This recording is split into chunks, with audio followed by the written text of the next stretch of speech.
Sa explanation ko mga ka-farmers about nga dun sa pagpapakain, dun sa feeding guide sa ating mga inahin na nasa paanakan. So may mga nagbibigay ng reaction doon at meron din tayong mga nakukuha ng mga basher. Ang una niya nga sabi, grabe naman sa 5 kilo sa isang inahin. Sinabi ko kasi doon mga ka-farmers na kapag ang anak ng isang inahin ay 1 hanggang 10 ang anak, so 5 kilo yon a day. Hindi ko naman agad nakita yung comment niya. So hindi pa natapos doon dahil nagpapansin pa ulit siya.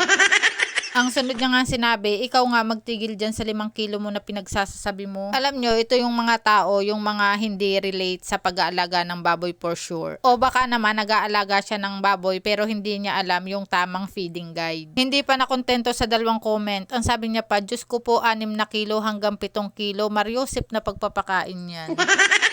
Alam mo ba na ang pinaka-importante na alam mo sa pag-aalaga ng baboy ay yung tamang feeding guide. Kasi di yan manggagaling yung production para kumita ka. At kung makikita nyo at mapapansin ay ang ganda ng aming mga inahin dahil tama yung pagpapakain namin sa kanila. At alam mo ba sa mga farm, ang 5 kilo pinakamababang average yan ng feed intake. At bawat brand ng feeds ay may kanya-kanyang feeding guide. At alam mo ba na kapag ang iyong mga inahin ay pinakain mo ng tama, kapag yan ay iyong kinal, mabebenta mo pa yan ng mahal. At alam mo ba na kapag ang iyong inahin, ang body score condition yan ay 2.0, ay bagsak po yan. Pag yan ay iwinalay mo, ay magkakaproblema ka pa sa breeding. So, patatabain mo pa yan, pabibigatin, at ikukondisyon yung katawan. So, magpapakain ka ng 5 kilo o hindi?